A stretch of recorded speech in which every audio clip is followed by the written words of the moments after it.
She answered the call in French in front of the billionaire, and hours later he said, "Bring her to me." No one in that room understood why a simple phone call could freeze a powerful man in his tracks. But her voice sounded exactly like the wife he lost years ago.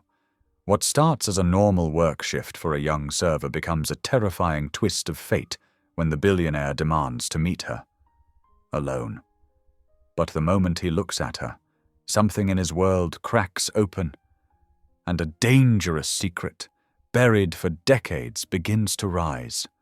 Someone close to him will do anything to keep the truth hidden, even if it means stopping her from ever finding out who she really is.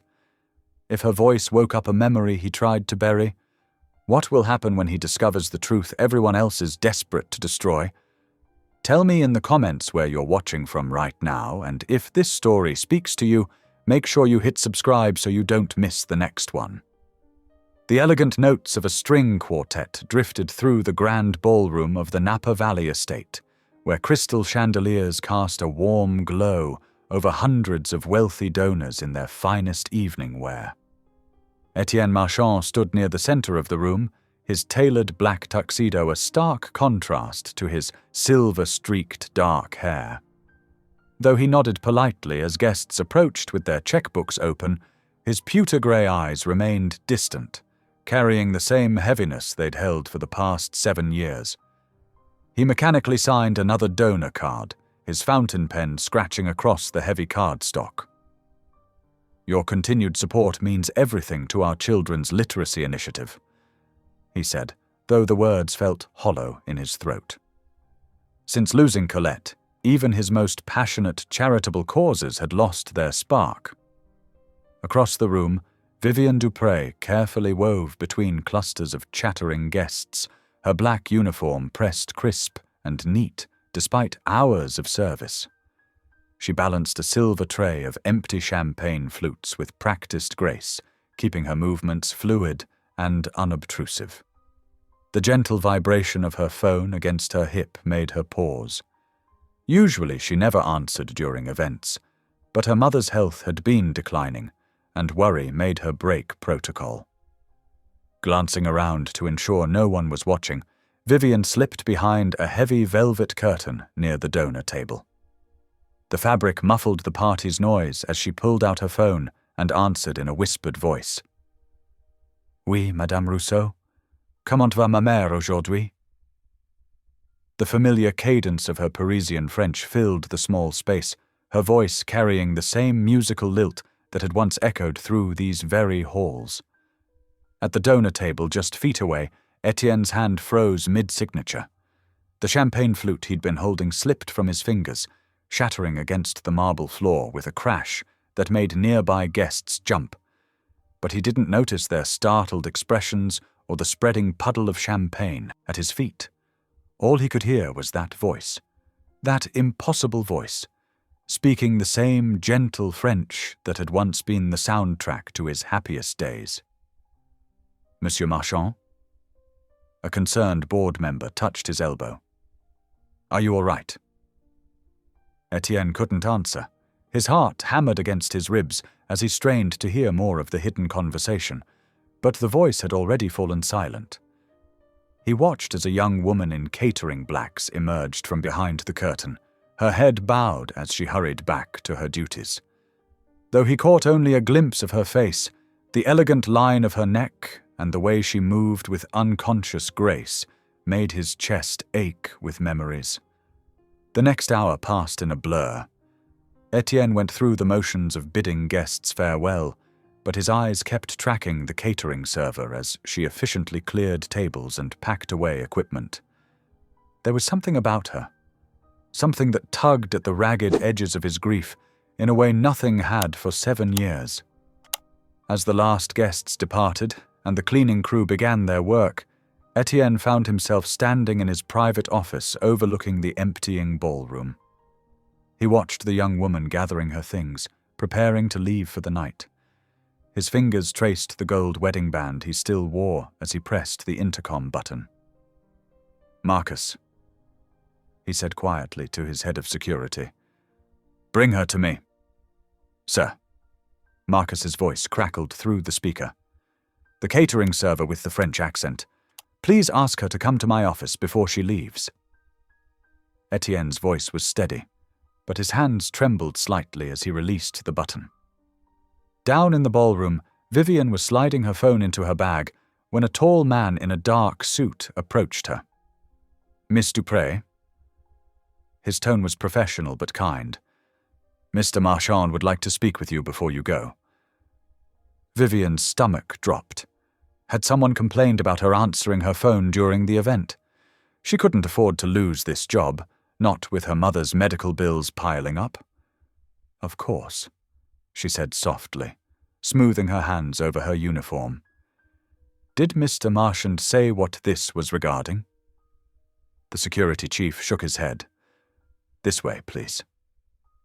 As they climbed the curved staircase to the executive level, Vivian tried to calm her racing thoughts.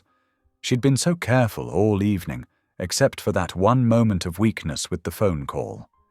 Would it cost her everything? The medical updates about her mother had been good today. She'd finally started responding to the new treatment, but those treatments weren't cheap. Vivian needed every hour of work she could get. They stopped before a heavy wooden door, and Marcus knocked twice before opening it. "Miss Dupré, sir."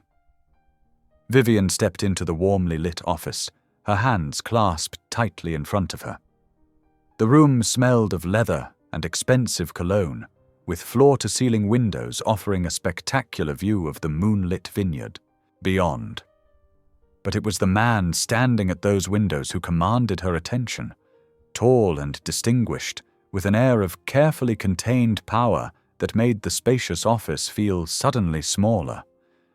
When Etienne turned to face her, Vivian was struck by the intensity of his gaze. His eyes seemed to search her face for something, though she couldn't imagine what. The silence stretched between them, heavy with unspoken questions, until Vivian couldn't bear it any longer. "Sir," she began hesitantly, "if this is about the phone call I took during the event, I sincerely apologize. It was unprofessional, but it was about my mother's health, and You speak French."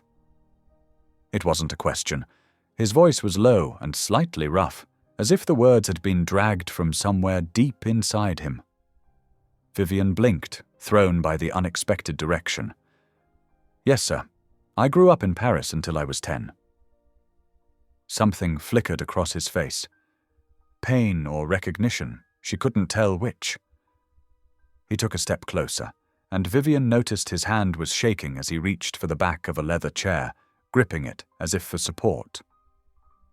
"Your accent," he said, still staring at her with that unsettling intensity. "It's pure Parisian. The specific cadence, the way you form your vowels." He trailed off, seeming to struggle with something internal. "I haven't heard French spoken quite that way in 7 years. Vivian shifted uncomfortably, unsure how to respond. She'd always been proud of her perfect French, a gift from her mother who had insisted she maintain it even after they moved to America.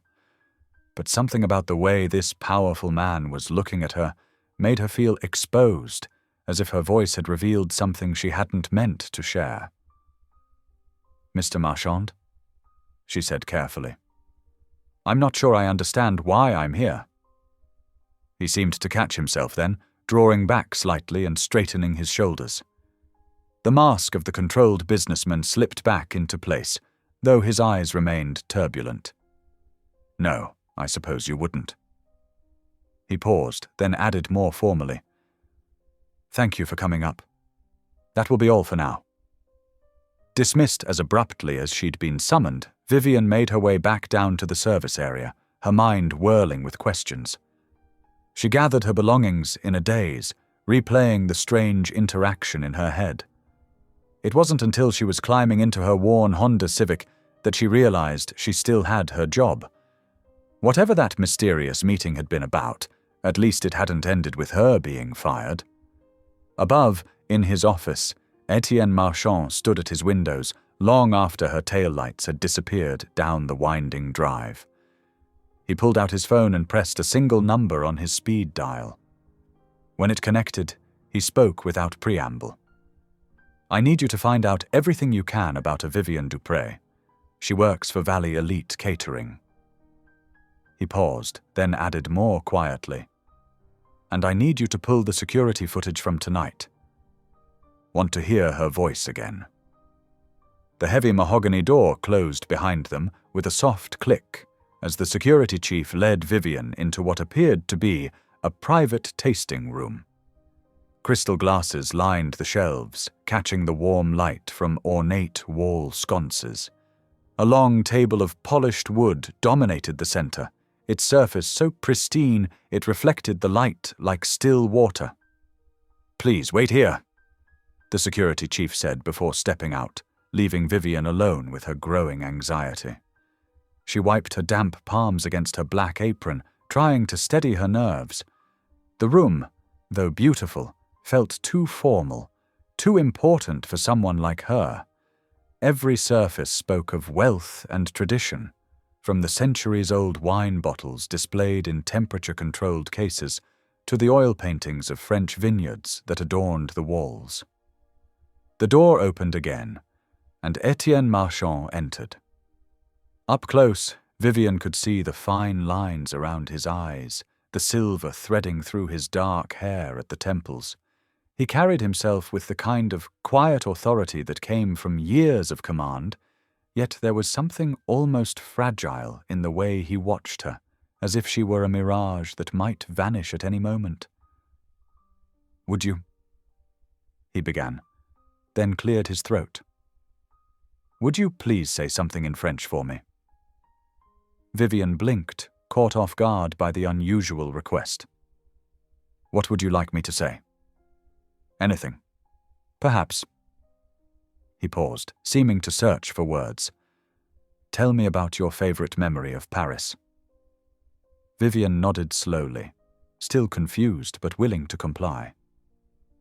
"Mon souvenir préféré de Paris est de marcher le long de la Seine avec ma mère, regardant les bateaux passer sous les ponts while sharing a fresh baguette." The words flowed naturally, her accent pure and unaffected. Etienne's hand shot out to grip the back of a nearby chair, his knuckles white against the dark wood. "My God," he whispered. "It's identical. The exact same inflection, the same musical quality." He took a deep breath, visibly trying to compose himself. "Your mother? You said she taught you French?" "Yes," Vivienne replied, switching back to English. "She was from Paris originally. She made sure I grew up speaking both languages, even after we moved to America." "And your mother?" He hesitated. "Is she still—" "She passed away 2 years ago," Vivienne said quietly, the familiar ache of loss tightening her chest. "Cancer." Something that looked like disappointment flickered across his face, quickly masked. "I'm sorry for your loss. Did you spend your whole childhood in Paris?" "No, we moved around quite a bit, actually." Vivienne's brow furrowed as she recalled those early years. "We lived in several places, including Napa Valley for one season when I was very young. I remember because we lived near a vineyard. My mother used to walk me along the rows of grapevines in the evening, teaching me their French names." The change in Etienne was immediate and dramatic. He went, absolutely still, like a man who had just spotted a snake in his path. "When?" The word came out sharp, almost desperate. "What year?" Vivienne took a small step back, startled by his intensity. "I must have been around 7 or 8, so 19 years ago. It was just for one season, late summer through early fall." Etienne turned away abruptly, moving to stare out the window into the darkness. His reflection in the glass showed a face tight with some emotion Vivienne couldn't name. The silence stretched between them, heavy with unspoken thoughts. When he finally spoke again, his voice was carefully controlled. "Miss Dupré, I have a rather unusual request. Would you be willing to return tomorrow morning? There's something I'd like to show you." Vivienne hesitated. "I'm scheduled to work another event tomorrow." I'll compensate you for any lost wages, of course," he said quickly. "Double them, in fact. And I assure you, this is important." Vivian thought of her mounting medical bills, of her mother's treatments that had drained her savings. "What time would you like me to come?" 9 o'clock? He turned back to face her, and there was something almost pleading in his expression. "Please, I wouldn't ask if it weren't significant." She nodded slowly. "All right, 9 o'clock. Thank you." He pressed a button on the wall, and moments later the security chief reappeared. "Marcus will show you out through the staff entrance." As Vivian followed Marcus through the quiet corridors of the massive house, her mind was whirling. Why had Mr. Marchand reacted so strongly to her French? And what about her childhood memory of the vineyard had affected him so deeply? The cool night air hit her face as she stepped out of the staff entrance, the gravel crunching beneath her feet. It was nearly midnight, and the vineyard stretched out before her like a dark ocean, the rows of vines creating shadowy waves in the moonlight. As she walked to her car, she couldn't shake the feeling that something had shifted tonight, as if her mother's carefully buried past was somehow rising to the surface, bringing with it questions she had never thought to ask. Looking back at the grand house, she saw a single light still burning in an upstairs window. Somewhere up there, Etienne Marchand was probably still awake, holding on to whatever secret had made him so desperate to speak with her again tomorrow. For the first time in years, Vivian felt truly connected to the mystery of her mother's life, the parts she had never shared, the stories she had taken to her grave. She got into her car, her hands trembling slightly as she inserted the key. The engine rumbled to life, and as she drove away from the estate, her mother's voice seemed to echo in her memory, teaching her the French names of grapes in a vineyard very much like this one, 19 years ago. The morning sun had barely risen when Vivian stepped off the bus at the vineyard entrance. She pulled her light sweater closer, protecting herself against the early autumn chill. Her night had been restless, filled with fragments of dreams about her mother and questions that kept her tossing and turning until dawn. The security guard from the previous night, Marcus, was waiting for her at the gate. He gave her a gentle smile and gestured for her to follow. "Mr. Marchand is expecting you in the archive room." As they walked through the grounds, Vivian took in the magnificent estate in the daylight. Rows of carefully tended grapevines stretched as far as she could see, their leaves dancing in the morning breeze. The main house stood proud against the backdrop of rolling hills, its limestone walls glowing golden in the early light. Marcus led her through a side entrance and down a corridor lined with vintage wine posters and old photographs. They stopped at a heavy wooden door, which he opened with a respectful nod. "Right through here, Miss Dupré." The archive room took Vivian's breath away. It was like stepping into a museum dedicated to the art of winemaking. Glass cases held ancient-looking tools and bottles. Framed photographs covered the walls, showing the vineyard's evolution through the decades. The air held the musty sweetness of old paper and wood. Etienne Marchand stood at a large table in the center of the room, surrounded by photo albums and boxes of documents. He looked up as she entered, and Vivian noticed the dark circles under his eyes. Had he slept as poorly as she had? "Thank you for coming, Miss Dupré," he said, his voice carrying a hint of nervous energy she hadn't heard the night before. "I spent most of the night going through our records from that season you mentioned." Vivian approached the table carefully, her heart beating faster with each step. "Did you find something?" "I believe I did." He gestured to several photo albums spread out before him. "These are our harvest documentation photos from 19 years ago. We keep detailed records of each season, the workers, the weather conditions, the yield." He opened one of the albums, and Vivian leaned in to look. The pages were filled with photographs of people working in the vineyard, picking grapes, operating equipment, sorting harvests. Some posed, others caught in candid moments. Etienne's fingers trembled slightly as he turned the pages. The timing matches exactly with what you told me. That season was significant.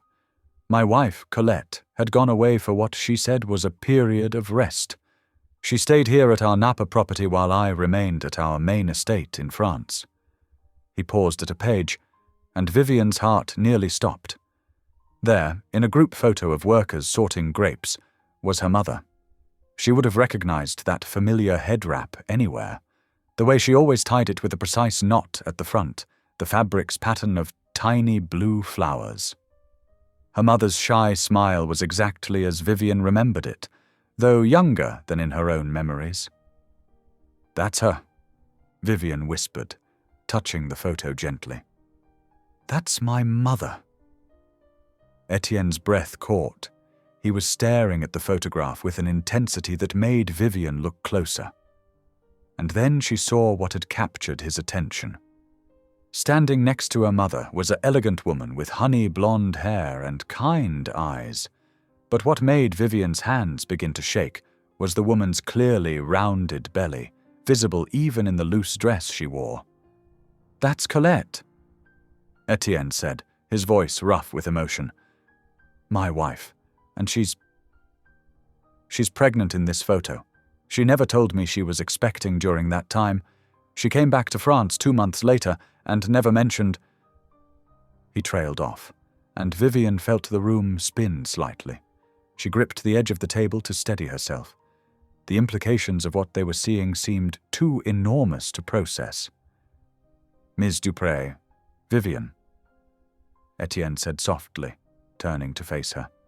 "I know this is overwhelming, and I don't want to jump to conclusions. But given the timing, and the remarkable similarity in your voice to Colette's—" He paused, choosing his words carefully. "Would you be willing to consider a DNA comparison? Only if you're comfortable, of course. I would arrange everything privately, with complete discretion." Vivian stared at the photograph, at her mother's young face next to the pregnant woman who could be. Her mind struggled to complete the thought. "Yes," she heard herself say, her voice barely above a whisper. "Yes, I think we need to know." Etienne nodded, relief and anxiety warring on his face. "Thank you. I'll make the arrangements immediately." Vivian took one last look at the photograph, at these two women whose secrets had shaped her life in ways she was only beginning to understand. Then she turned and walked out of the archive room on unsteady legs, stepping into the bright vineyard sunlight. The warmth hit her face, but she barely felt it. Her entire world had tilted on its axis, and she didn't know if it would ever right itself again. The possibility that had been unspoken in that room followed her like a shadow, that her identity, her very understanding of who she was, might be about to change forever. The vines stretched out before her, the same ones her mother had walked among all those years ago, carrying what might have been the biggest secret of all. The afternoon sun cast long shadows through the Venetian blinds in Etienne's private office as he made the call. His fingers drummed nervously on his antique mahogany desk while he waited for his contact at the private medical facility to answer. "Dr. Chen's office," a discreet voice answered. "This is Etienne Marchand. I need to arrange a confidential DNA comparison test.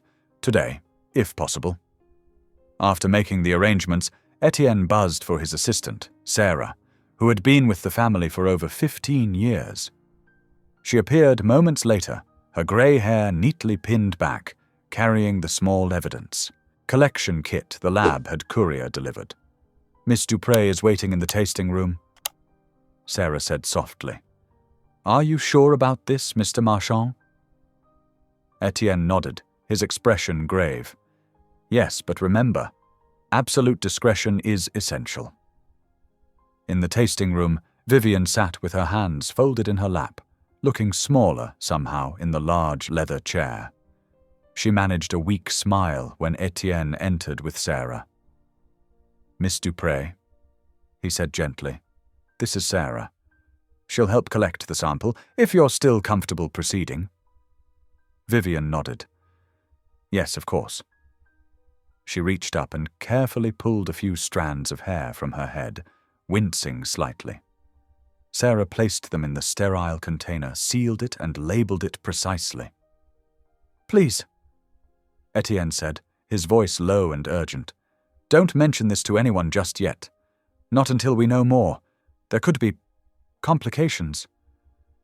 I understand, Vivian replied, though her eyes revealed her growing anxiety.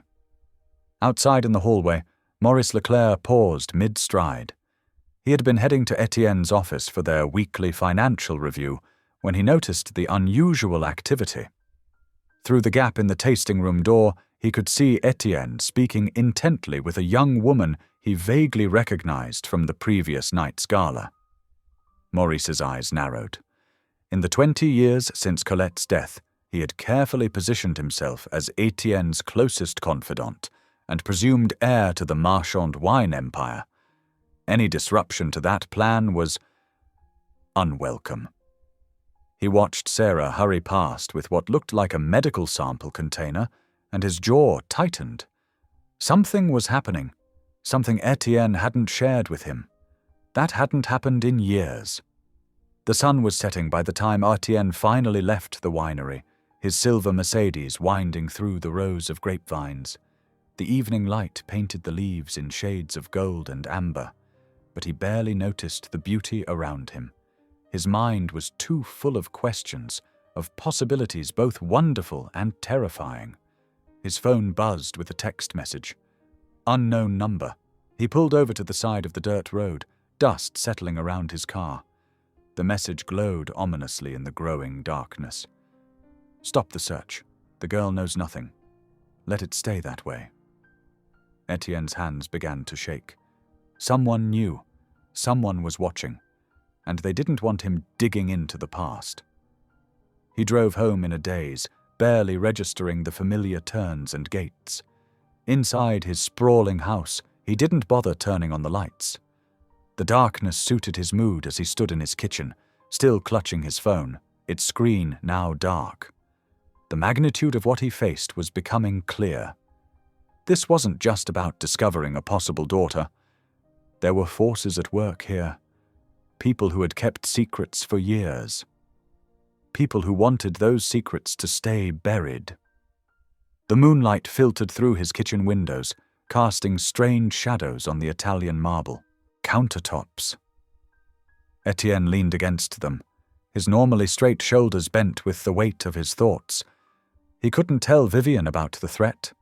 Not yet. Not until he knew more about what they were facing. The quiet of his empty house pressed in around him. For the first time in years, that emptiness felt wrong, like a choice made by others rather than by fate. He looked down at his phone one more time, at that threatening message that had shattered his sense of control. Whatever forces were moving against him, whatever secrets lay buried in his past, Etienne knew one thing with absolute certainty. He wouldn't back down. Not when the truth about family hung in the balance. Not when Vivian's life, and possibly his own, might finally make sense again.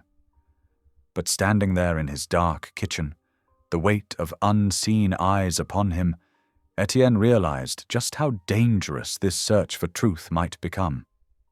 Dawn had barely touched the vineyard when Etienne paced in his study, phone in hand. He had barely slept, the mysterious threat weighing heavily on his mind. Still, he couldn't let fear stop him from reaching out. With determined fingers, he dialed Vivian's number. Hello? Her voice was soft, still tinged with sleep. Vivian, I apologize for calling so early, Etienne said, his formal tone softening. I was wondering if you might join me at the vineyard today. I thought perhaps learning more about your mother's time here could help us both prepare for whatever the test results might reveal. There was a pause on the line. I'd like that very much. Vivian replied, emotion catching in her throat. Wonderful. Shall we say 10 o'clock? When Vivian arrived at the vineyard that morning, the sun had warmed the earth, releasing the sweet scent of ripening grapes.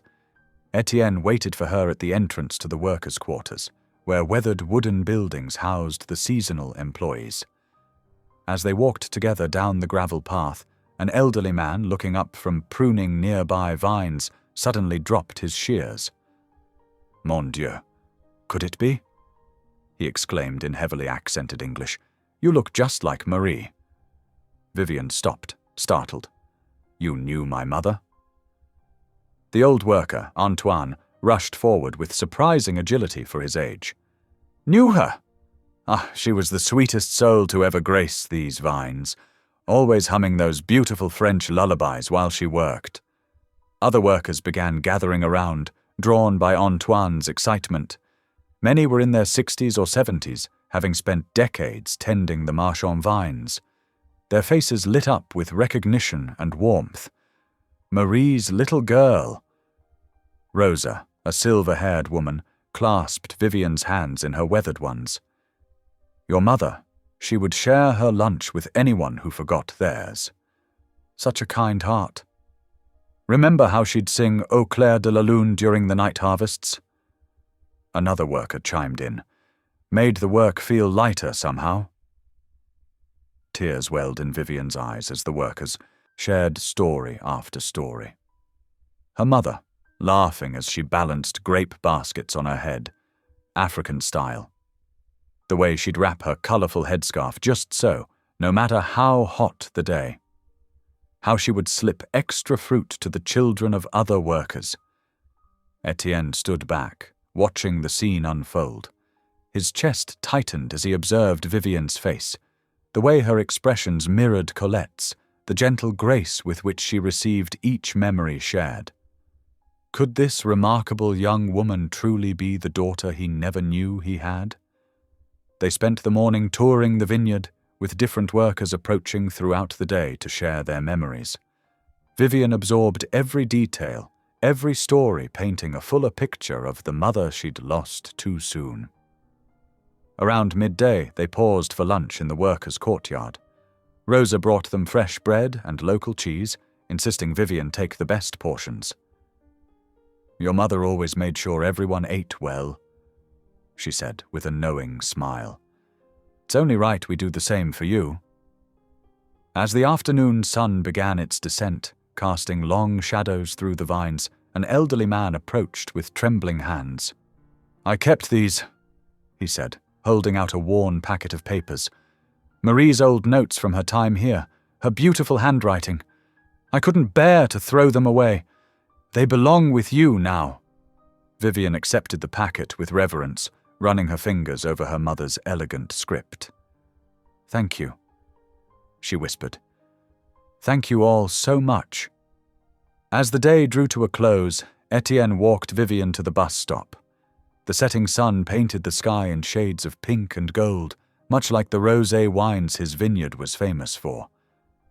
"I'll call you the moment the results arrive," he promised, his voice gentle but firm. "Whatever they reveal, know that you've already found a place here among people who cherished your mother." Vivian nodded, clutching the packet of notes to her chest. "Thank you for today," she said softly. "It means more than I can say." The bus arrived, its headlights cutting through the gathering dusk. Etienne watched until it disappeared around the bend, feeling both hopeful and anxious about what the coming days might bring. Later that night, Vivian sat cross-legged on her bed, a small lamp casting a warm glow over her mother's notes.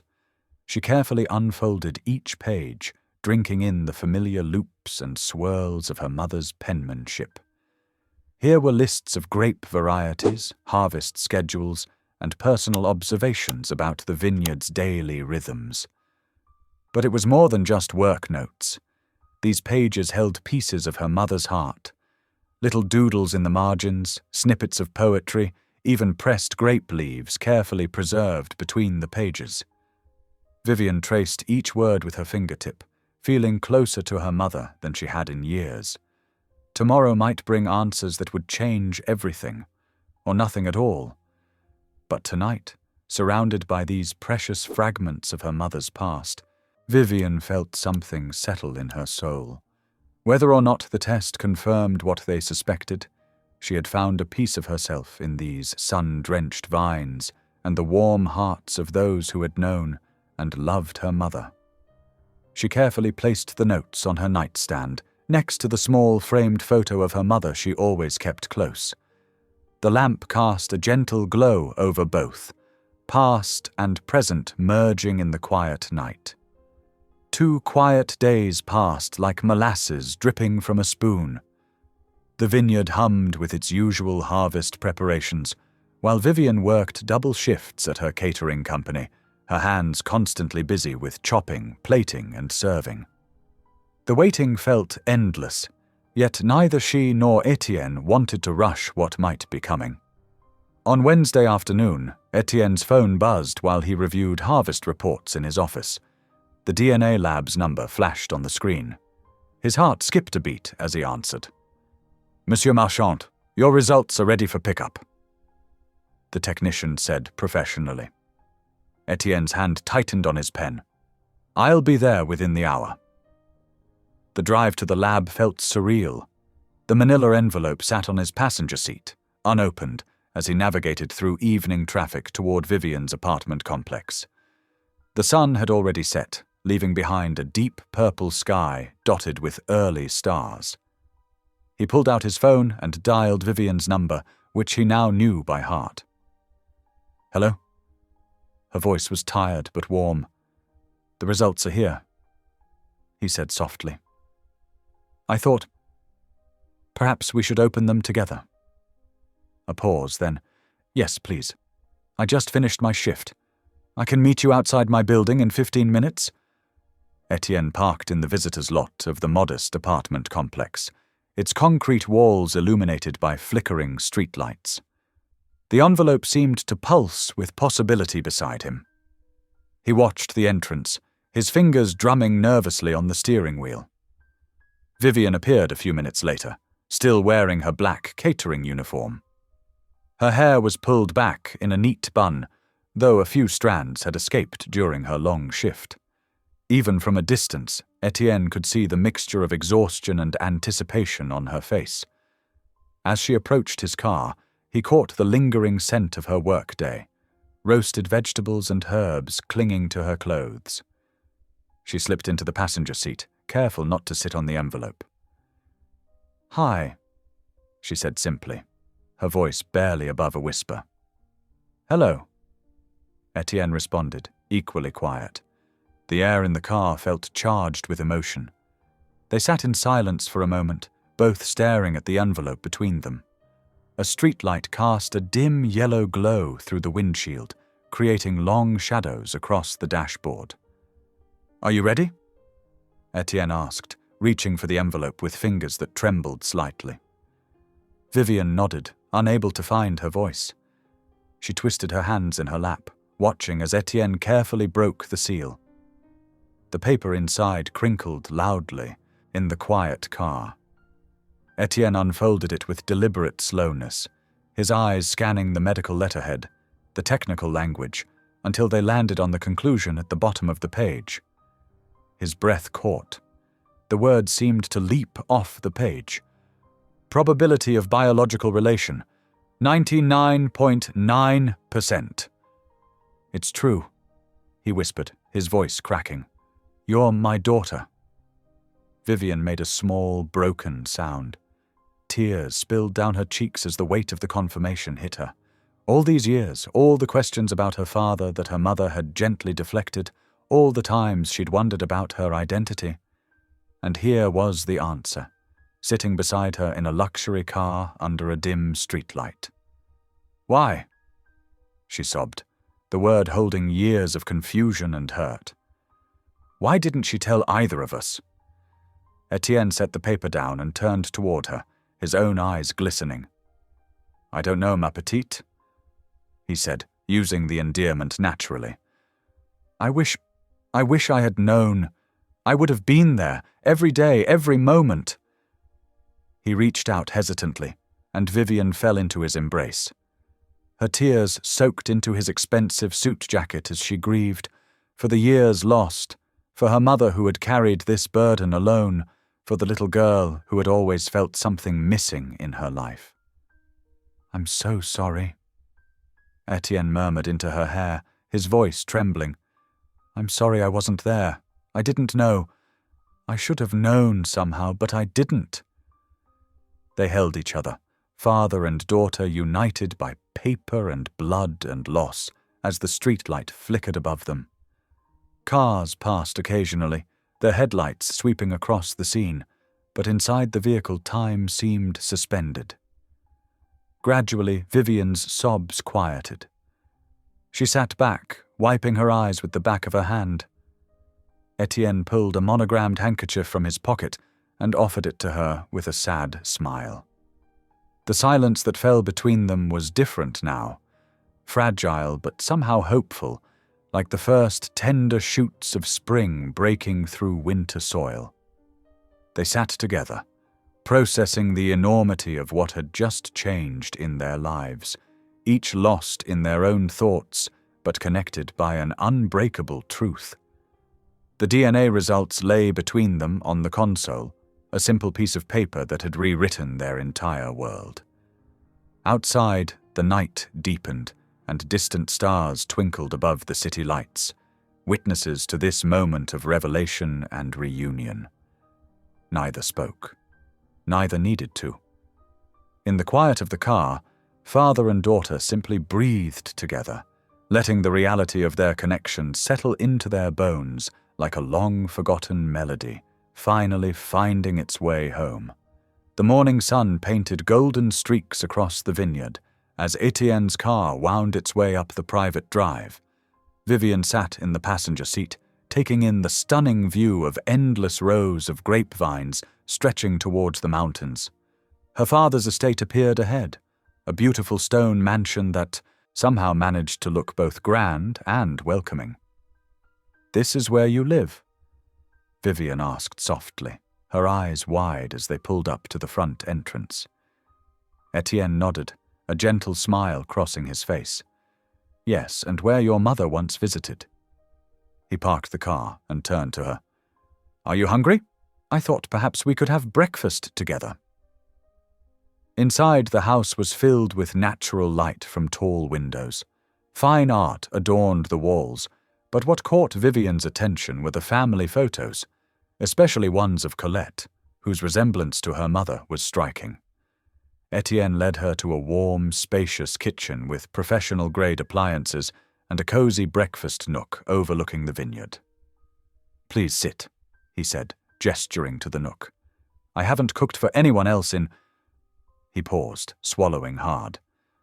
"Well, not since your mother Colette passed." Vivian watched as he moved around the kitchen with surprising ease, pulling out eggs, fresh bread, and fruit. "Can I help?" she offered. "Non, ma chérie, let me do this for you." His voice was thick with emotion. In his private security office, Maurice Leclerc sat rigid in his chair, eyes fixed on the multiple screens showing different angles of Etienne's house. He had installed these cameras years ago under the guise of enhanced security, but their real purpose was to keep tabs on his business partner. Now, watching Etienne and this girl sharing breakfast, Maurice's hands clenched into fists.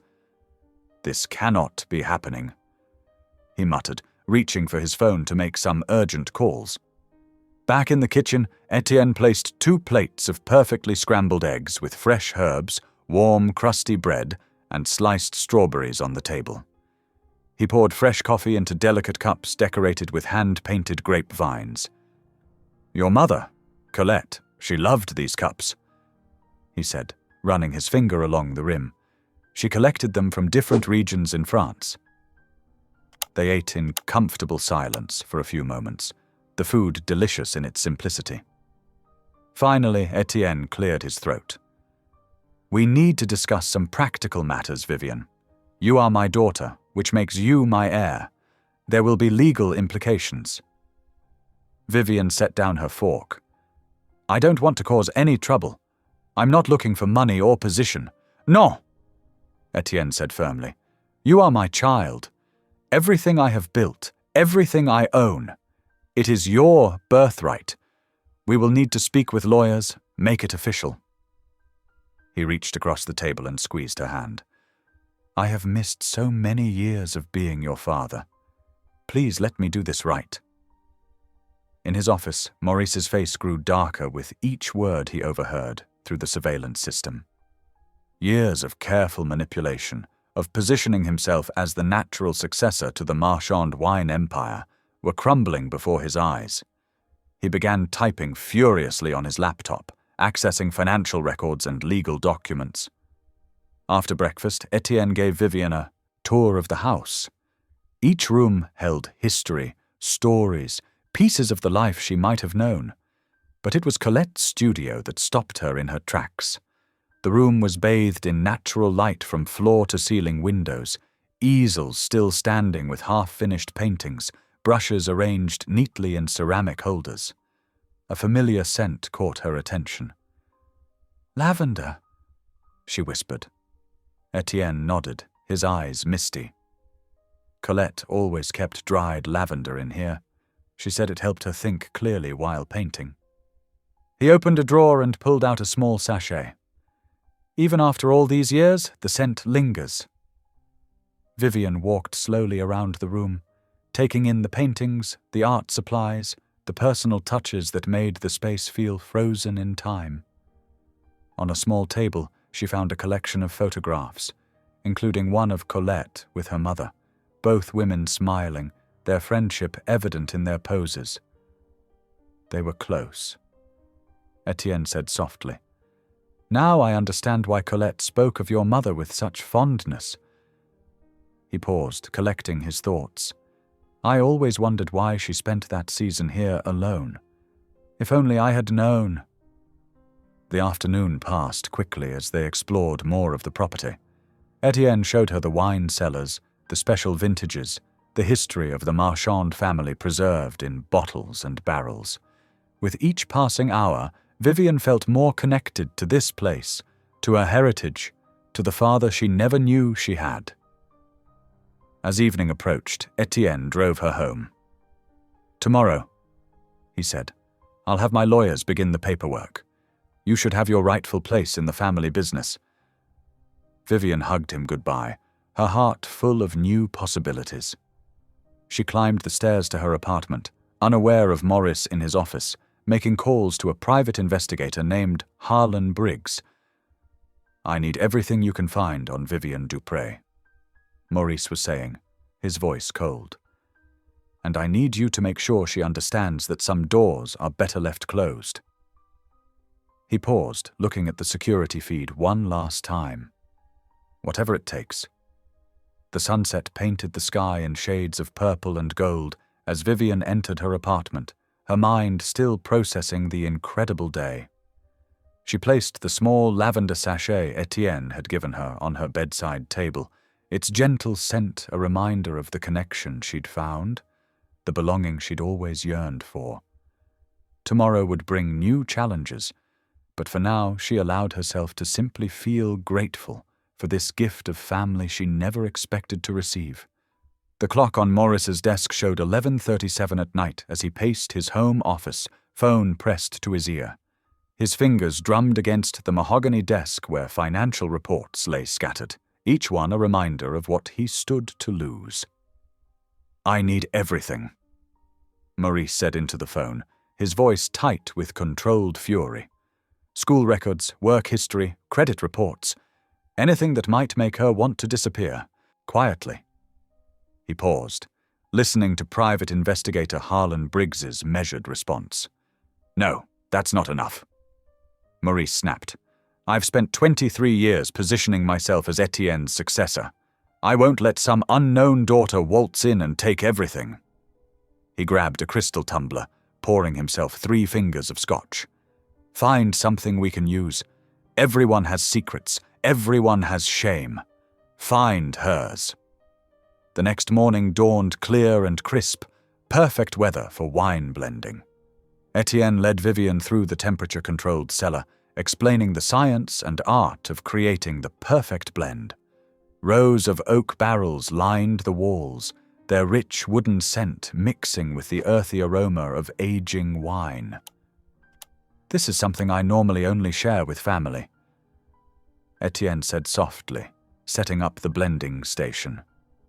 Crystal glasses caught the light from overhead, arranged in precise rows, or occasionally with master blenders who have trained for years. Vivian smoothed her apron nervously. "I don't want to mess anything up.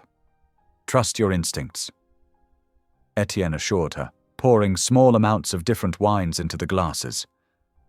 "Your mother, Colette, she had an exceptional palate. She could detect notes others missed entirely." They started with the basics, examining color, swirling to release aromas, taking careful sips and letting the wine coat their tongues. Etienne watched as Vivian closed her eyes, considering each taste with natural grace and concentration. "This one," she said hesitantly, pointing to the third glass. "It has something like blackberries, but also something earthy underneath." Etienne's eyes widened slightly. "Forest floor," he confirmed. "Most people miss that note entirely." He watched her work, struck by how she held each glass exactly as Colette used to, delicately, but with certainty. As they progressed through different potential blends, Vivian's natural talent became increasingly apparent. She suggested combinations that showed remarkable intuition, explaining her choices in ways that reminded Etienne so powerfully of Colette that he had to turn away once, pretending to check a barrel while blinking back tears. "Your instincts are extraordinary," he said finally, voice slightly rough. "This blend you've suggested, it's perfectly balanced, the way you've brought forward the fruit while maintaining the structure." He trailed off, overcome with pride and loss simultaneously. Vivian touched his arm gently. "Are you okay?" "Yes," he said, composing himself. "Just remembering, and grateful to be creating new memories." After they finished the blending session, they walked together along the vineyard paths. The late afternoon sun painted the grape leaves gold, casting long shadows across the rows. The air was sweet with the scent of ripening fruit. "My mother never told me about any of this," Vivian said softly. "But she always taught me about forgiveness. We went to church every Sunday, and she would say that holding on to anger only hurts yourself." Etienne nodded slowly. "And have you forgiven her for keeping this secret?" "I'm trying to understand," Vivian replied. "She must have had her reasons. The community at our church helped me learn that forgiveness isn't about forgetting. It's about choosing to move forward with love." They walked in companionable silence for a while, the gravel crunching beneath their feet. Finally, Etienne spoke again. "I hope someday you can forgive me too. Even though I didn't know, I should have been there for you." "You're here now," Vivian said simply. As the sun began to set behind the hills, painting the sky in dramatic streaks of orange and purple, Etienne insisted on driving Vivian home. "The bus isn't safe this late," he said firmly, though he couldn't explain the unease that prompted the offer. They drove through the darkening evening, talking about plans for future blending sessions and Vivian's growing interest in the wine-making process. When they pulled up outside her apartment building, Etienne scanned the street instinctively. Through the gathering dusk, he noticed a dark sedan parked across the street, its windows tinted too heavily to see inside. "Text me when you're safely inside," he said, trying to keep his voice casual while making a mental note of the suspicious vehicle's make and model. Vivian gathered her things, thanking him for the wonderful day. As she climbed the steps to her building's entrance, the dark sedan's engine hummed to life. Etienne watched through his rearview mirror as the car remained stationary, its headlights still dark, waiting. The morning sun filtered through wispy clouds as Vivian prepared for what seemed like an ordinary day. She had spent yesterday catching up on rest after her double catering shift at a fancy brunch, while Etienne had been busy with lawyers working to update his estate documents. Her apartment felt peaceful, the familiar scent of coffee filling the small kitchen as she checked her phone. A text notification lit up her screen. The catering company needed someone to handle a last-minute delivery to a vineyard event. Vivian replied immediately, grateful for the extra work. She gathered her things, pulling on her black work shoes and checking that her uniform was pressed. The drive started like any other. Vivian's small blue Honda wound its way along the familiar cliffside road she had traveled countless times for catering jobs. Grapevines stretched endlessly below, their neat rows creating patterns against the valley floor. The guardrail gleamed in the morning light, a thin metal barrier between the road and the steep drop beyond. Lost in thought about her changing life, Vivian almost missed the black SUV appearing in her rearview mirror. At first it seemed normal, just another car on the road, but something felt wrong. The SUV crept closer and closer, its dark-tinted windows revealing nothing about the driver, inside. Vivian's heart began to race as the SUV suddenly accelerated, closing the gap between them with frightening speed. Before she could react, metal crunched against metal as the larger vehicle slammed into her back bumper. Her small car lurched forward violently. "Oh God, please!" Vivian whispered, knuckles white on the steering wheel as she fought to keep control. The road ahead curved sharply, hugging the cliffside. The SUV rammed her again, harder this time. Her car skidded sideways, tires screaming against the pavement as she came terrifyingly close to the guardrail. Time seemed to slow down. Vivian could see every detail with crystal clarity. The valley far below, the morning sun catching on her side mirror, the brutal black grille of the SUV filling her rearview mirror. The larger vehicle surged forward one final time, hitting her car with devastating force. The world spun. Vivian's small Honda twisted like a toy, the steering wheel jerking out of her desperate grip. There was a horrible moment of weightlessness as the car left the road, then a bone-jarring crash as it slammed into the roadside ditch. Metal groaned and glass shattered. When everything finally stopped moving, Vivian found herself trapped in the crumpled vehicle, mercifully away from the cliff's edge. Through the shattered window, she could hear voices shouting and running feet approaching. The acrid smell of burnt rubber filled her nose, mixing with the metallic tang of blood from where her head had struck the steering wheel. "Ma'am, don't move! We're calling an ambulance!" Someone was peering through her broken driver's side window. More voices joined in, concerned faces appearing above her as gentle hands reached in to help. "Can you hear me? What's your name?" A woman in running clothes had managed to get the passenger door open and was crawling carefully inside. "Vivian," she managed to whisper, her whole body shaking. "Vivian Dupré." "Stay still, Vivian. Help is coming. We've got you." The next few minutes blurred together as more people arrived. Someone had a blanket. Another person held her hand while they waited for the ambulance. The black SUV was long gone, leaving only skid marks on the pavement as evidence of its violent attack. The ambulance arrived with wailing sirens, followed quickly by police cars. As paramedics worked to carefully extract her from the wreckage, Vivian heard one of the officers interviewing witnesses. "It was definitely intentional," a man was saying. "That SUV was trying to run her off the road. No question about it." The hospital corridor seemed impossibly bright after the darkness of the ambulance. Vivian lay on a gurney, trying to process what had happened while doctors checked her for serious injuries. A nurse was gently cleaning the cut on her forehead when she heard rapid footsteps approaching. "Vivian!" Etienne's voice cracked with emotion as he burst into the emergency room, his usual composed demeanor shattered by fear. His face was pale, his expensive suit wrinkled as if he'd dropped everything and run the moment he got the call. "Ma chérie, I'm so sorry. I'm so sorry." He reached for her hand, careful of the IV line and monitoring equipment. His fingers trembled as they closed around hers. "I should have known," he said, his voice thick with self-recrimination. "I felt something was wrong. I should have protected you better. This is my fault." Vivian tried to shake her head, wincing at the movement. "You couldn't have known."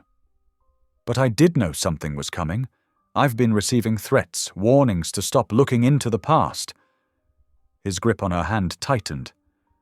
"I just didn't think they would. I never imagined they would try to—" He couldn't finish the sentence. The reality of how close he had come to losing his newly found daughter too painful to voice. Tears welled up in Vivian's eyes, spilling over onto her bruised cheeks. The full weight of what had happened, what could have happened, crashed over her. Someone had tried to kill her. Not because of anything she had done, but simply because of who she was. Because of her connection to Etienne and his world. "Maybe I shouldn't stay," she whispered through her tears, each word feeling like a small betrayal of the connection they had built. "I don't want anyone getting hurt because of me." The steady beep of hospital monitors filled the quiet room as Vivian drifted in and out of consciousness. Each time she opened her eyes, the first thing she saw was Etienne's form slumped in the uncomfortable visitor's chair beside her bed. He had refused to leave, even when visiting hours ended, using his influence to stay by her side through the night. In the dim glow of medical equipment, Vivian studied his sleeping face. The usual mask of careful control had slipped away, revealing worry lines around his eyes and mouth. His silver hair was tousled, his expensive suit wrinkled from spending hours in the chair. He looked older, more vulnerable, like a father who had nearly lost everything. A nurse entered quietly to check Vivian's vital signs, her rubber-soled shoes squeaking softly on the linoleum floor.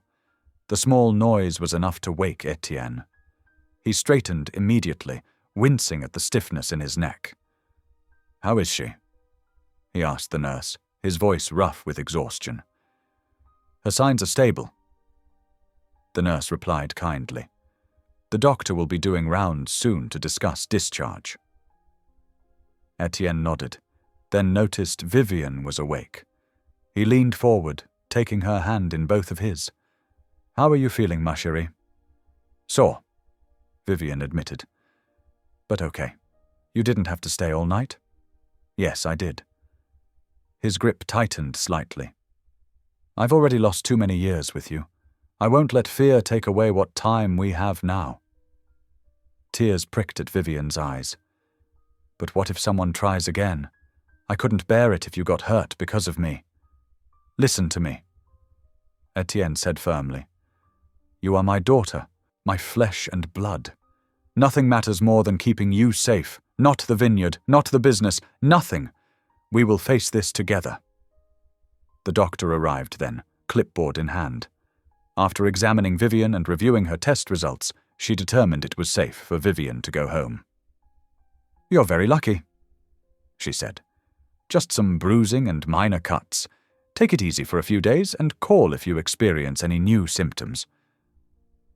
While Vivian changed into fresh clothes Etienne had brought from her apartment, he made several phone calls. His voice was low, but carried an unmistakable tone of authority as he arranged what needed to be done. By early evening, they had arrived at a private meeting room in one of the vineyard's stone outbuildings. Ancient oak beams crossed the ceiling, and a massive fireplace dominated one wall. Around a heavy wooden table sat Etienne's most trusted advisors, his head lawyer, the vineyard's master vintner, and 3 elderly workers who had been with the estate for decades. "Thank you all for coming," Etienne began, standing at the head of the table with Vivian beside him.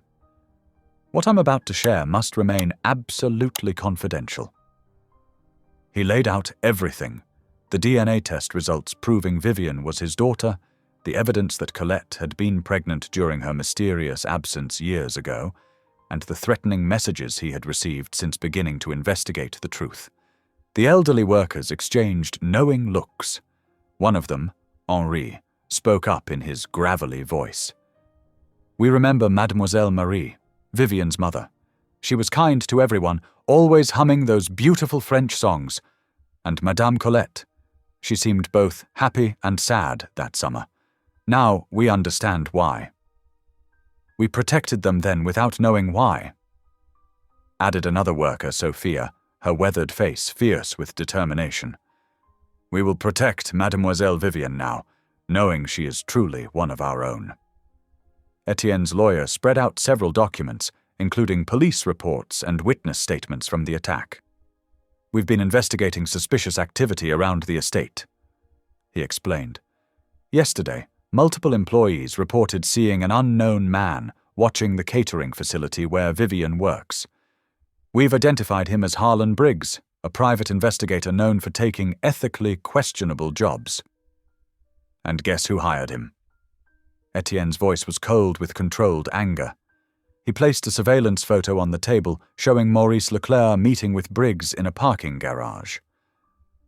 "Maurice has been positioning himself as my heir for years.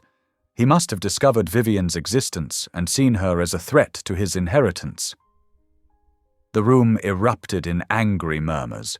Maurice had never been well liked among the long-time workers, who considered him an outsider interested only in profit. "We stand with you and Mademoiselle Vivian," Henri declared, the others nodding firmly. "Whatever you need, we are here." Plans were made, security measures discussed, and protective arrangements put in place. It was late when the meeting finally ended. Etienne insisted on driving Vivian home himself, waiting until she unlocked her apartment door before speaking. "This time," he said solemnly, his eyes full of fierce determination, "I will not fail you." The promise hung in the air between them, weighted with years of lost time and the strength of newfound family bonds that would not be broken by fear or threats. Dawn broke over the vineyard as Etienne sat in his study, reviewing the documents one final time. His lawyer had worked through the night preparing the criminal charges against Maurice, and the evidence was damning. Security footage, financial records, and witness statements painted a clear picture of betrayal and attempted harm. At precisely 8 o'clock in the morning, Etienne walked into the courthouse to file the charges. His steps echoed through the marble halls as he approached the clerk's desk, manila envelope in hand. The weight of years of misplaced trust pressed down on him as he signed the necessary forms. "These are serious charges, Monsieur Marchand," the clerk commented, stamping the documents. "Oui, and long overdue." Back at the vineyard, the emergency board meeting was set for 10 o'clock. Etienne arrived early, watching the members file in one by one. These were people who had known him for decades, who had watched him struggle through losing Colette, who had trusted Maurice alongside him. Their faces were grave as they took their seats in the mahogany-paneled boardroom. Maurice arrived last, his usual smooth confidence slightly ruffled. He faltered when he saw the security guards positioned at the doors, then tried to cover it with a practiced smile. "Etienne, what's this about?" Etienne didn't answer immediately. Instead, he activated the projector, displaying the first piece of evidence: surveillance footage of Maurice meeting with the private investigator. "This," Etienne said quietly, "is about betrayal." For the next hour, he methodically presented the evidence: bank transfers showing payments to the investigator, phone records linking Maurice to the threatening messages, testimony from witnesses who had seen Maurice's car near the scene of Vivian's accident. The board members' expressions shifted from shock to disgust as the truth unfolded. Maurice's face grew increasingly pale, his protests weaker with each new revelation. "You were like a brother to me," Etienne said, his voice thick with emotion. "I trusted you with everything, my business, my legacy, and you tried to destroy my daughter." "Daughter." One of the older board members leaned forward. "The young woman who was attacked?" Etienne nodded, sharing the DNA results and explaining about Colette's pregnancy.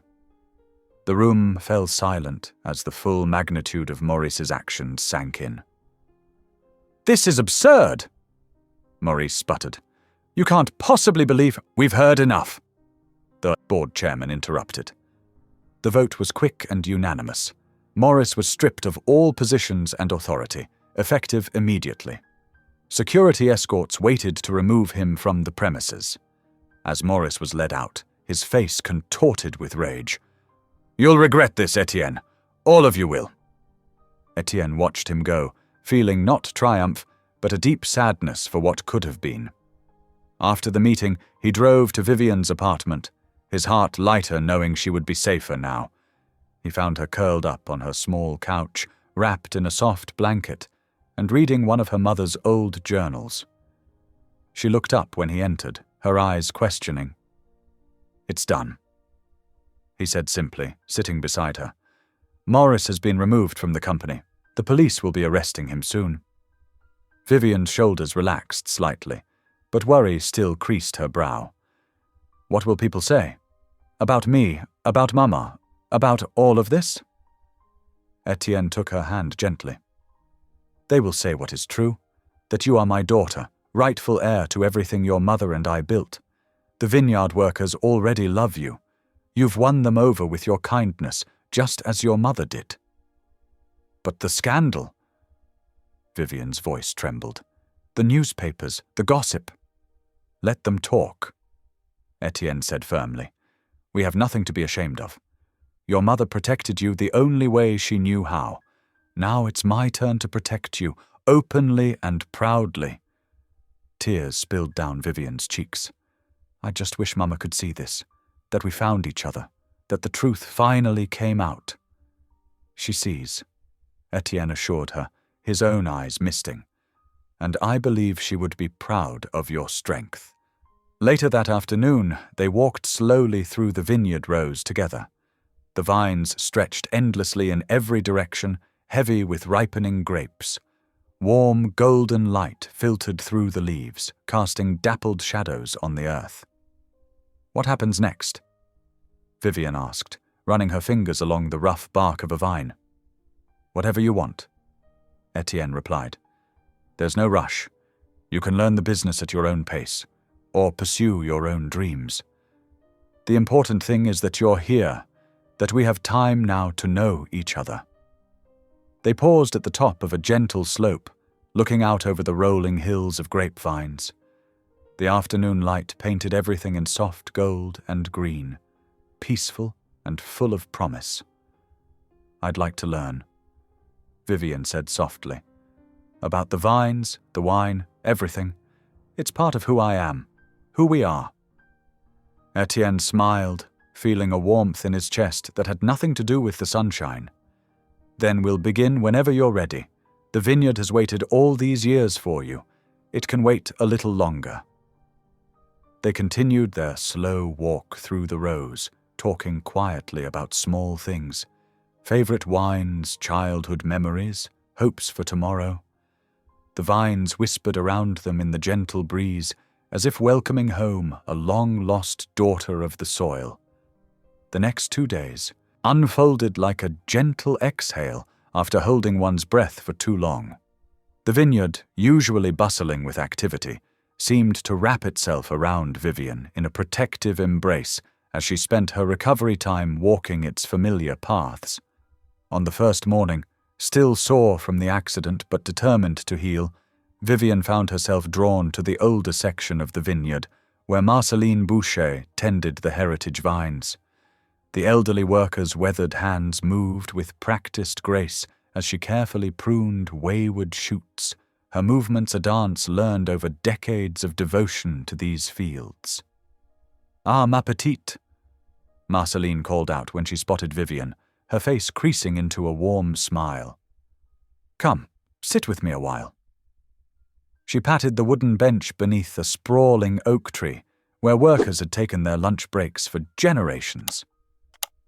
Vivian settled beside her, breathing in the earthy scent of vine and soil. "Did you really know my mother well?" she asked softly. Marceline's eyes sparkled with memory. "Your mother, she was like springtime itself, gentle but full of life." She reached into her apron pocket and pulled out a faded photograph. See? This was her favorite spot, too. The image showed Vivian's mother sitting on this very bench, her signature head wrap bright against the green leaves behind her. Her smile was radiant, one hand resting protectively over her middle, a gesture Vivian now understood with new meaning. She sang while she worked. Marceline continued, her voice warm with affection. French lullabies, gospel hymns, whatever joy was in her heart that day. The vines grew sweeter in the spots where she tended them. I swear it. Tears welled in Vivian's eyes. I feel guilty sometimes, she confessed, like I should have known somehow, should have asked more questions about our past. Marceline took Vivian's hands in her own. No, ma chérie. Your mother protected you with all the love in her heart. She wanted you to grow up free from the shadows that darkened her own path. There is no shame in that, only love.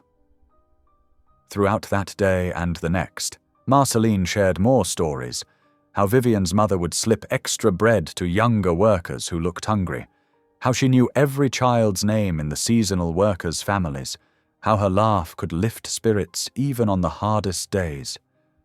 Meanwhile, Etienne immersed himself in meetings with lawyers and financial advisors, his determination to secure Vivian's future driving him through long hours of paperwork and planning. Every few hours, though, he would find a reason to walk past wherever Vivian was spending time, checking on her with quiet concern in his eyes. During these peaceful days, other vineyard workers came forward with their own memories, each story helping to paint a fuller picture of the woman who had carried such a weighty secret. Some brought small treasures, a preserved flower Vivian's mother had pressed between pages of a work ledger, a recipe card written in her elegant script, a small sketched portrait someone had drawn of her during harvest. As dusk settled on the second evening, Etienne found Vivian sitting on the main house's wraparound porch, watching the automatic lights begin their nightly awakening across the vineyard rows. He settled into the chair beside her, the wood creaking softly beneath his weight. I've been thinking about Colette, he said after a long moment of comfortable silence. About why she might have kept such a secret. Vivian turned to look at him, patient and open, allowing him space to continue. Maurice was already showing signs back then, subtle things I dismissed as ambition. Etienne's voice carried years of regret. She must have sensed what he was capable of, must have feared what he might do to protect his position. He paused, swallowing hard. She would have done anything to protect you, even if it meant protecting you from me. From Maurice's influence over you. Vivian corrected gently, reaching out to take his hand. The past doesn't have to define who we are now, who we choose to be going forward. Etienne squeezed her hand gratefully, amazed at the wisdom and forgiveness in his new-found daughter. Would you like some tea? He offered, wanting to extend this peaceful moment. Vivian nodded, and soon they sat together in companionable quiet, steam rising from delicate cups as the last light faded from the sky. The vineyard lights twinkled like earth-bound stars, creating patterns across the slopes that had witnessed so much of their family's history. They didn't need many words then, their shared presence enough to bridge the years of separation. The tea's warmth seemed to spread through their hearts, healing old wounds neither had known they carried until now. In the distance, crickets began their evening song, a gentle soundtrack to this moment of found family and growing peace. Marceline, finishing her evening rounds, smiled as she passed by the porch.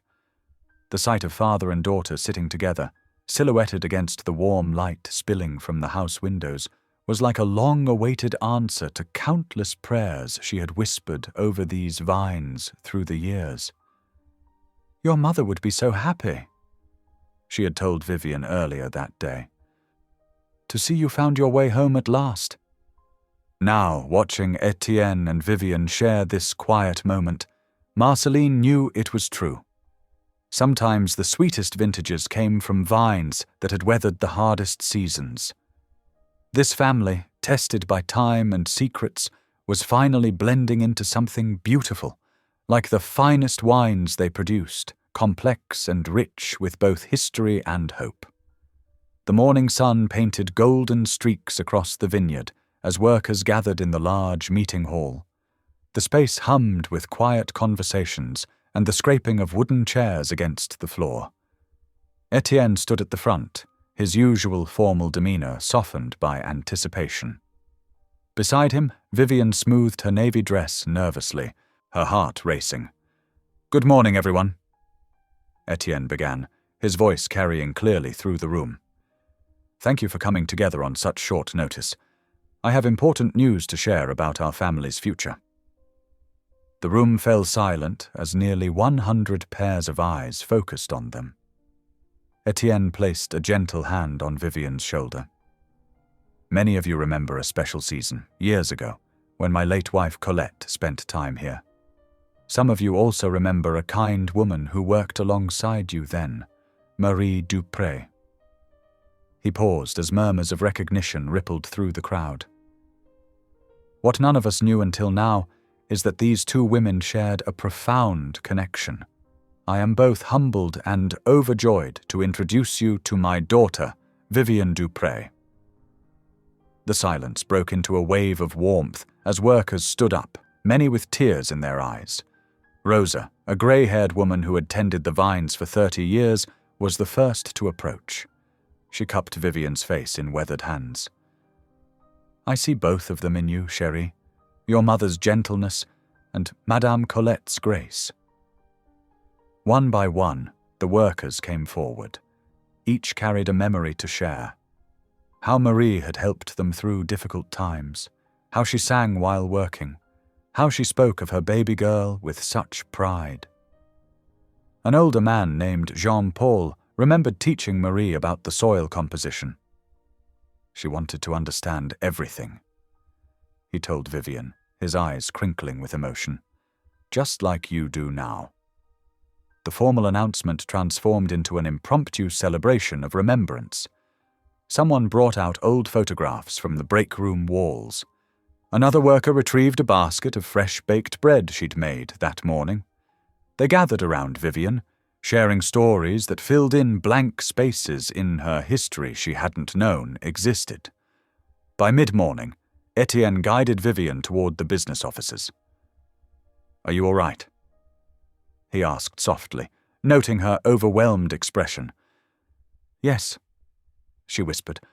I never expected to find so many people who knew her, who loved her." The business tour began in the main office building, where Etienne carefully explained their distribution networks across 3 continents. He showed her maps marked with their partner vineyards, spreadsheets tracking inventory, and the complex scheduling system for shipments. "We maintain relationships with restaurants and retailers in 27 countries," he explained, pointing to glowing markers on a digital display. "But more importantly, we maintain relationships with the people who make it all possible." They moved through the property, visiting the bottling facility where workers waved warmly at Vivian. The absence of Maurice's usual prowling presence was notable. The staff seemed more relaxed, their movements less hurried and anxious. In the afternoon sun, they walked the rows of vines while Etienne explained the harvest cycles. "Each grape variety has its perfect moment," he said, touching a leaf gently. "Like people, they can't be rushed.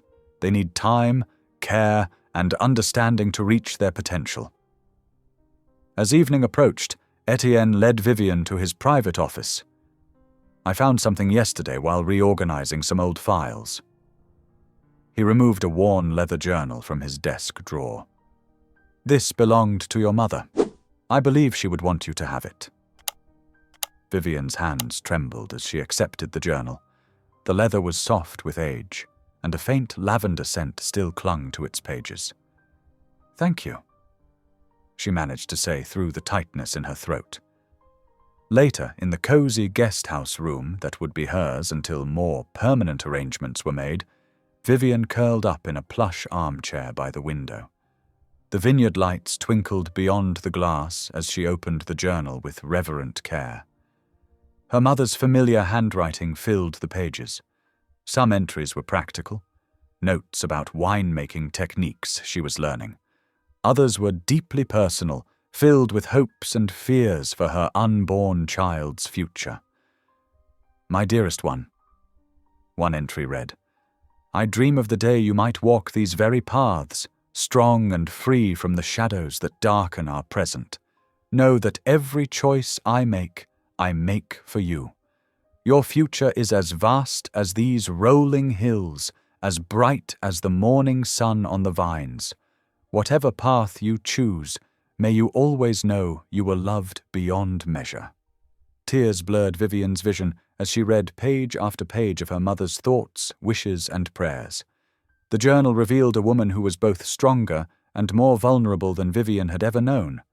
A mother who had sacrificed everything to protect her child's chance at happiness. As sleep began to overtake her, Vivian hugged the journal to her chest. The leather was damp with grateful tears, but she couldn't let go. It was like embracing a piece of her mother's heart, finally understanding the depth of love that had shaped her life from the very beginning. The last thing she saw before drifting off was the vineyard lights beyond her window, twinkling like stars brought down to earth, watching over her first night truly home. Dawn painted the vineyard in soft watercolor hues as Vivian walked between the rows of vines. The morning air felt crisp and clean, carrying the earthy scent of soil and grape leaves. Her footsteps made gentle impressions in the dew-dampened earth as she traced paths her mother had walked decades ago. She paused to touch a cluster of ripening grapes, marveling at how much had changed in just 7 days. A week ago, she had been balancing catering trays, trying to stay invisible. Now she stood here as the heir to one of the most prestigious wineries in Napa Valley, carrying her mother's journal close to her heart. The rising sun caught the morning mist, creating halos around the vine leaves. Vivian had spent half the night reading and rereading her mother's words, each entry revealing a woman who dreamed bigger than her circumstances. Page after page spoke of helping other women find their way, especially those working in farming communities with limited opportunities. "If only I could show them their worth," her mother had written.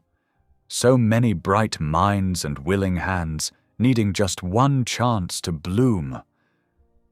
When Vivian spotted Etienne walking toward her from the main house, she knew it was time to share what had been forming in her mind since reading those words. He carried 2 steaming cups of coffee, offering one to her with a gentle smile. "You're up early," he said, his voice warm with paternal affection. "I couldn't sleep," Vivian admitted, accepting the coffee. "I've been thinking about Mom's journal, about her dreams." They walked together between the vines, their footsteps falling into an easy rhythm. Vivian gathered her courage and began to speak. She wrote so much about wanting to help other women, especially in agricultural communities. She explained, her voice growing stronger with conviction. I think I know what I want to do with this inheritance, this privilege I've been given." Etienne listened intently as Vivian outlined her vision for a foundation that would provide education, training, and opportunities for women in farming communities. Her voice trembled with emotion as she described programs for skill development, mentorship, and small business loans. "We could start right here," she said, gesturing to the vineyard around them. "Create apprenticeships, teaching programs, help women build futures for themselves and their families, just like Mom always wanted to do." Etienne stopped walking, and Vivian turned to see tears glistening in his eyes. He took a moment to compose himself before speaking. "Colette," he said softly, "your mother, she had the same dream. She used to talk about it for hours, planning ways to lift up other women. He wiped his eyes with the back of his hand. She would be so proud to see you carrying that vision forward. His voice strengthened with determination. You'll have my full support, financial backing, business connections, whatever you need. We'll make this happen together. Vivian felt tears of her own spilling over as they embraced, father and daughter united in purpose. Later that afternoon, Etienne led Vivian to the private cellaring room, a sacred space where the vineyard's most precious wines were stored. Crystal glasses lined the walls, catching light from antique chandeliers. In the center stood a traditional oak barrel, specially reserved for family celebrations. This is our ceremonial bottling, Etienne explained, his voice reverent. We do this only for the most important family milestones, births, marriages, moments that shape our legacy. He smiled at her. Today we celebrate you coming home. He showed her the careful process, how to draw the wine from the barrel, how to handle each bottle with respect. Together they worked in comfortable silence, filling bottles that would rest in the cellar until future harvest celebrations.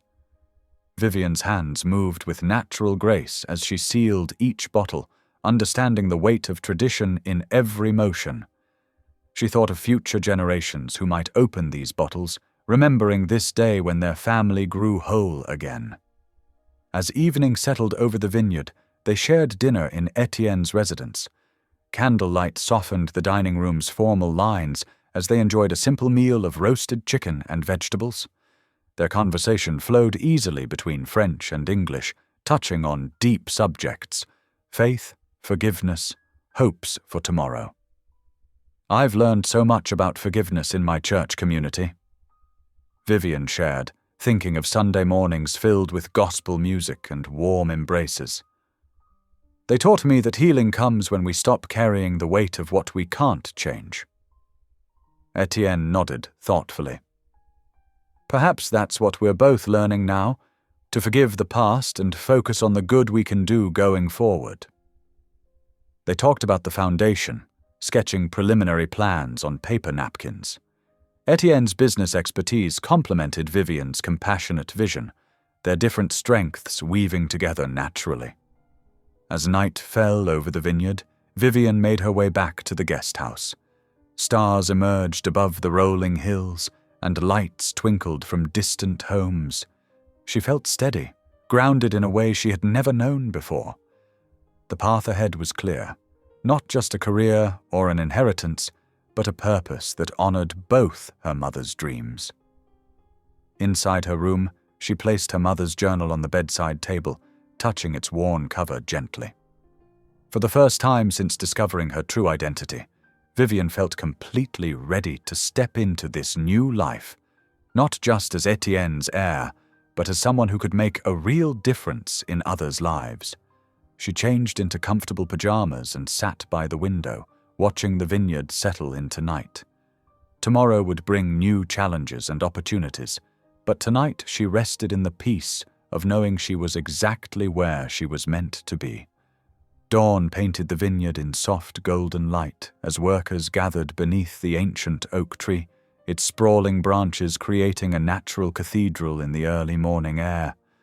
This tree had witnessed generations of vineyard celebrations, its thick trunk scarred and weathered by time, yet still standing strong like the family legacy it represented. Wooden chairs had been arranged in a semicircle, decorated with simple white ribbons and sprigs of lavender. The morning dew still clung to the grass, and the air carried the sweet scent of ripening grapes from the surrounding vines. Workers arrived quietly, dressed in their Sunday best, carrying small bouquets of wild flowers and wearing expressions of reverent joy. Marceline Boucher moved among them, directing the final arrangements with grandmother-like authority. Her silver hair was neatly pinned back, and she wore a carefully pressed dress that spoke of the occasion's importance. She had helped organize countless ceremonies beneath this oak, but this one held special meaning: the return of a lost daughter, the healing of an old wound. Vivian arrived wearing a simple white dress, her hands trembling slightly as she walked toward the gathering. Etienne stood waiting for her, tall and dignified in his dark suit, his eyes bright with emotion. The morning sun caught the silver in his hair, highlighting the years that had brought them to this moment. The ceremony began with Marceline leading a traditional blessing in French, her voice carrying across the hushed gathering. Workers who had known Vivian's mother wiped tears from their eyes, remembering the young woman who had once walked these same paths, carrying the secret of her unborn child. Etienne stepped forward, his presence commanding yet gentle. He faced the gathered workers, his voice steady despite the emotion clearly visible on his face. "Today," he began, "we celebrate a miracle. For years I believed that life had given me all the joy and sorrow it could offer. I had success, yes, but also deep loss." He paused, collecting himself. "I thought I knew the shape of my days to come. But life?" He smiled, looking at Vivian. Life had other plans. His voice strengthened as he continued. "In Vivian, I have found not just my daughter, but a reminder that truth, no matter how long buried, finds its way to light. Her mother, Colette, left us too soon, but she left behind a love so strong it bridges generations. Through Vivian, I see Colette's spirit, her kindness, her strength." Tears flowed freely down Vivian's cheeks as she listened, her heart full to bursting. Around her, workers nodded and smiled, many remembering Colette's gentle presence in the vineyard years ago. "It takes courage," Etienne continued, "to face truth when it appears unexpectedly. Vivian has shown that courage, stepping into a new life with grace and openness. Together, we will honor Colette's memory by building a future she would have been proud of." As he finished speaking, Marceline stepped forward with a small wooden box.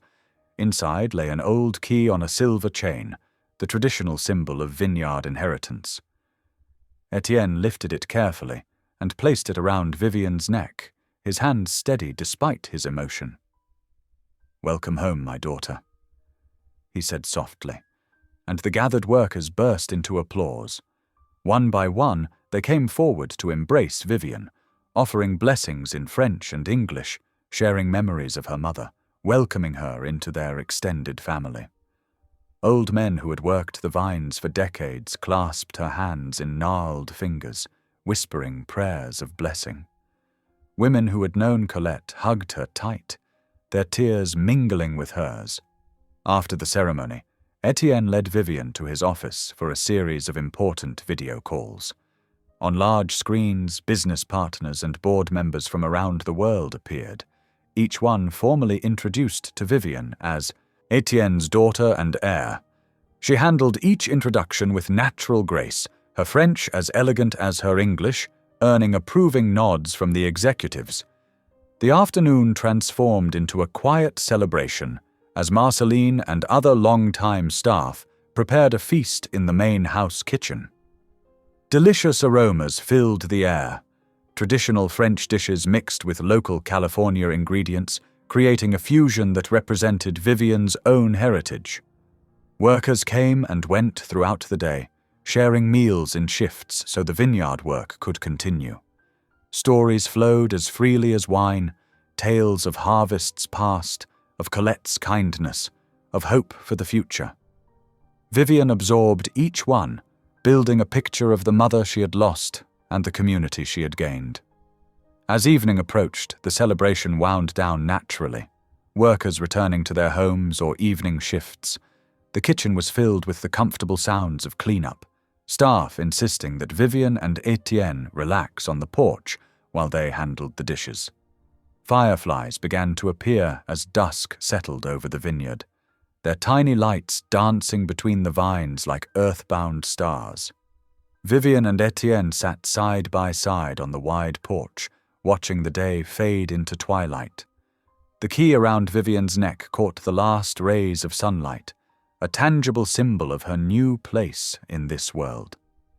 A gentle breeze carried the scent of lavender and grapevines, reminiscent of the perfume Colette used to wear. Etienne reached over and took Vivian's hand, his touch gentle and paternal.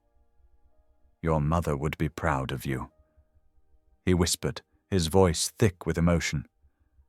Vivian felt her tears well up again, but they were tears of peace now, of belonging. She leaned her head against her father's shoulder, feeling the steady strength of his presence.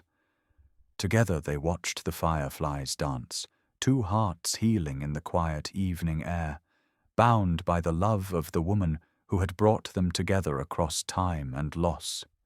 The vineyard settled around them, ancient and alive, witnessing this new chapter in its long history.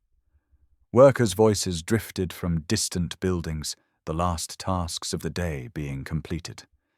In this moment, everything felt right, past and present, loss and discovery, all woven together into a tapestry of family and hope. The morning sun painted golden streaks across the vineyard as Vivian walked between the rows of vines, her footsteps soft on the damp earth. Dawn had barely broken, but she couldn't sleep any longer, her heart too full of peace and possibility. Dew sparkled on the grape leaves, catching the light like tiny diamonds, and a gentle breeze carried the sweet scent of ripening fruit. She traced her fingers along the rough bark of the vines, marveling at how familiar they already felt.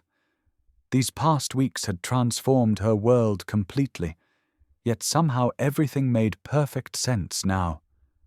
The uncertainty that had shadowed her life for so long had lifted, replaced by a sense of belonging she'd never known before. Her path led her naturally to the ancient oak tree where yesterday's ceremony had taken place, its massive branches spread wide against the morning sky, leaves rustling softly in the breeze. This tree had witnessed generations of vineyard history, including her mother's secret visits so many years ago. Vivian placed her hand against the oak's weathered trunk, feeling its steady strength. The key around her neck caught the sunlight, warm against her skin. Looking up through the branches, she spoke softly in French, her mother's language that now felt like a precious inheritance. "Maman, je suis à la maison," she whispered. "Maman, I'm home." The words settled in her heart like a final piece clicking into place. She could almost feel her mother's presence in the morning air, proud and loving, at peace with the truth finally being known. Meanwhile, in his office, Etienne sat at his desk reviewing paperwork with careful attention. Legal documents for Vivian's foundation spread across the polished surface, each page representing a step toward making her dream reality. The initiative would support women in agricultural communities, offering education, mentorship, and opportunities for advancement, exactly what Colette had once hoped to create. But the foundation wasn't his only focus this morning. A separate folder held the final permits and renovations plans for what he considered his most important project: Vivian's cottage. The small stone building near the heart of the vineyard had stood empty for years, but now it practically hummed with new life. Fresh paint brightened the walls, new windows welcomed the morning light, and carefully chosen furnishings waited beneath protective covers. Etienne smiled as he thought of the surprise ahead. The cottage would give Vivian her own space on the vineyard grounds while she learned the business, a place to build her new life while staying close to family. He hoped she would see it as the welcome home it was meant to be. The morning passed quickly as Vivian familiarized herself with more of the vineyard operations. She sat in on a meeting with the harvest coordinators, absorbing information about timing and techniques. Workers greeted her warmly as she passed, no longer surprised to see her among the vines. This was where she belonged now. By early afternoon, Etienne could barely contain his excitement. He found Vivian in the tasting room, where she was studying vintage charts with focused attention. "Come with me," he said, unable to keep the smile from his face. "I have something to show you." They walked together along the winding path that led through the heart of the vineyard. Grape-laden vines stretched in every direction, creating a peaceful corridor of green and purple. As they rounded a gentle curve, the cottage came into view. It sat nestled among old olive trees, its stone walls glowing warmly in the afternoon sun. Window boxes overflowed with lavender, Colette's favourite, and a small garden waited for Vivian's touch. A wooden sign beside the door read, Maison de Vivian, in elegant script. "This is yours," Etienne said softly, holding out a key. "You're home here, whenever you're ready." Vivian stood frozen, one hand pressed to her mouth as tears welled in her eyes. She took the key with trembling fingers and slowly approached the cottage. Inside, sunlight streamed through new windows onto hardwood floors. The rooms were beautifully furnished, but not overwhelming, a perfect blend of comfort and elegance. A small desk stood in one corner, positioned to overlook the vineyard. The kitchen held professional-grade equipment, ready for her culinary experiments. Everything spoke of thoughtful consideration for who she was and who she might become. Overcome with emotion, Vivian turned and threw her arms around Etienne, hugging him tight. "Merci, Papa," she whispered, the word Papa falling naturally from her lips for the first time. Etienne held her close, his own eyes filling with tears at the sound of that precious word. For so long he had lived with an emptiness he couldn't name, and now here was his daughter, filling his world with light again. They spent the next hour exploring the cottage together, Etienne explaining various features while Vivian discovered small touches that made it uniquely hers. A wine rack waited to be filled with her own favourite vintages. Bookshelves stood ready for her collection. Everything spoke of permanence, of belonging, of home. Last of all, Vivian took her mother's journal from her bag. The worn leather cover felt warm in her hands as she placed it carefully on the cottage windowsill. Sunlight fell across its pages, illuminating years of hopes and dreams, dreams that were finally coming true in ways her mother could never have imagined. Together, father and daughter stepped outside into the late afternoon light. The sun was beginning its descent, painting the sky in shades of gold and rose. They stood side by side, watching the celestial show unfold over their vineyard, their shared legacy. The future stretched before them like the endless rows of vines, rich with possibility and hope. The foundation, the cottage, their growing bond. All of it felt like healing, like promises kept and love restored. Whatever challenges lay ahead, they would face them together, strengthened by truth and guided by Colette's enduring love. Thank you for being here. If something in this story stayed with you, I'd love to see you again. Subscribe. And tomorrow, I'll bring you another story crafted with heart.